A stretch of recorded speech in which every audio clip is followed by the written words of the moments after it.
after this person had been arrested for child molestation, I immediately scheduled an interview or a meeting with the stake president. He basically explained that I was really disappointed in the way that he'd handled the situation. I did not go and ask whether or not the ex-bishop was called of God, because I already knew that the God I believed in would not put a child molester in those rooms with children and put children at risk. I did not believe that.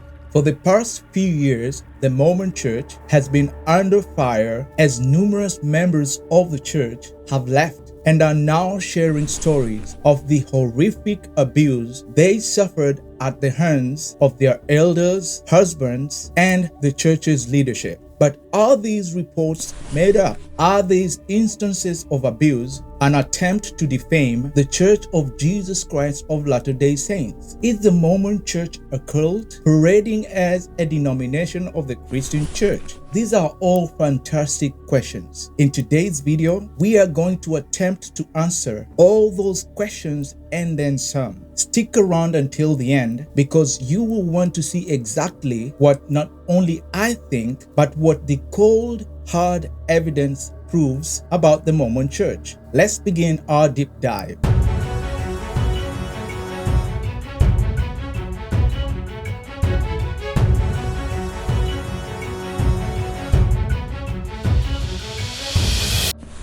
Hey, if you're new here, make sure to like and subscribe to our channel. If this is your second or third time back, welcome back. We would like your support, and your likes, comments, and shares really help us to keep this channel going and the good tea coming. Hit that bell so you never miss an upload. The story of the Mormon Church begins in the early 19th century in the United States. It was a time of great religious revival, known as the Second Great Awakening. People from all over were searching for spiritual truth and connections to God. And because of that, new religious movements were popping up all over the place, similar to how McDonald's and Jollibees keep popping up everywhere. And I do mean everywhere. In this kind of environment, a young man named Joseph Smith claimed to have had a series of visions that would radically change the religious landscape, the Christian movement, and basically the faith landscape forever. Born in 1805 in Sharon, Vermont, Joseph grew up in a relatively large, hardworking family. They moved around a lot, which did affect Joseph growing up. And eventually the family ended up settling down in upstate New York.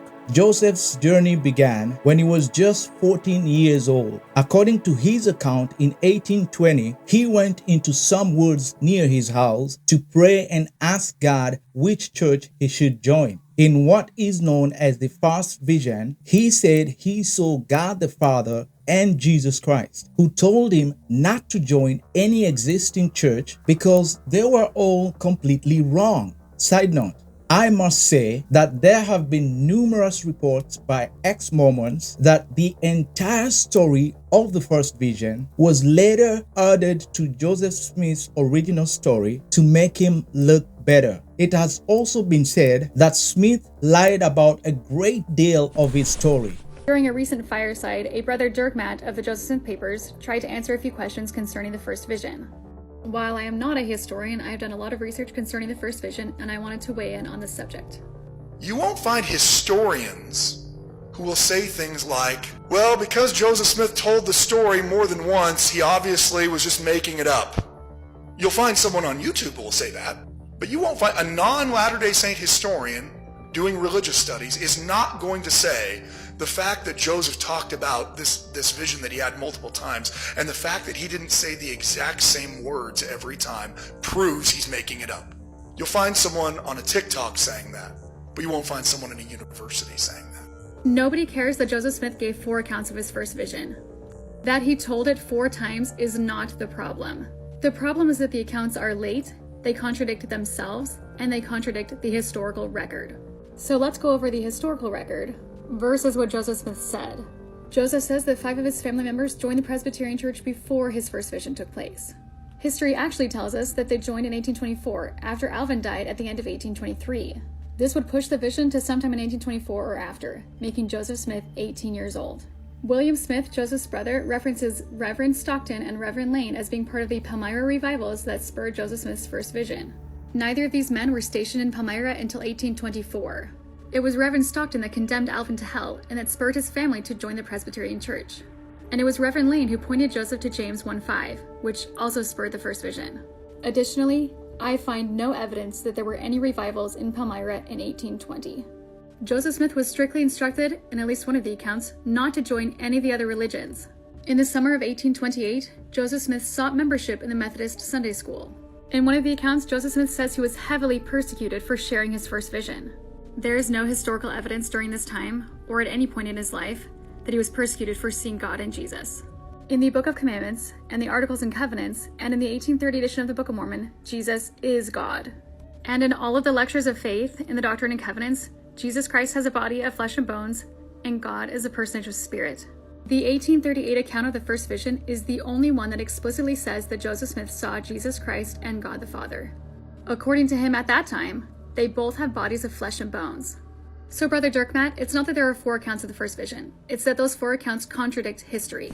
For this part of the video, I'll be telling you about his origin as is written and told by current Mormon practitioners. Moving on. 3 years later, in 1823, Joseph claimed he was visited by an angel named Moroni. This angel told him about a set of golden plates buried in a nearby hill. These plates, written in a language Joseph described as Reformed Egyptian, contained the history about the ancient American civilization and their dealings with God. After 4 years of annual visits to the hill, Joseph was finally allowed to take the plates in 1827. Joseph Smith translated the golden plates into what is now known as the Book of Mormon, which was established in 1830. He said he used divine help to read the ancient script, often with the help of seer stones. The Book of Mormon tells a story of 2 ancient civilizations in the Americas and their interactions with Jesus Christ. On April 6, 1830, Joseph Smith and a small group of followers officially organized what was originally called the Church of Christ, later known as the Church of Jesus Christ of Latter-day Saints, LDS Church. The church quickly grew as Joseph and his enthusiastic followers spread their message, often facing significant oppositions and persecutions from other groups. The persistent persecutions they faced forced the early Mormons to move several times. They established communities throughout Ohio, Missouri, and Illinois, where they built the city of Nauvoo. Look, I am probably butchering this, so please forgive me. If you know how to pronounce it, please comment below. After a while, tensions with non-Mormon neighbors often led to violence. In 1844, Joseph Smith and his brother Hiram were killed by a mob while imprisoned in Carthage, Illinois. After Joseph Smith's death in 1844, Brigham Young emerged as the new leader of the church. In 1847, he led a large group of Mormons westward to the Salt Lake Valley in the present-day Utah. This migration is one of the most significant events in Mormon history because it symbolized the church's resilience and desire for a place where they could practice their faith freely. Under Brigham Young's leadership, the Mormons established a thriving community in the Utah territory. They built cities, temples, and a strong communal society. Despite ongoing conflicts with the U.S. government over issues like polygamy, the church continued to grow and evolve.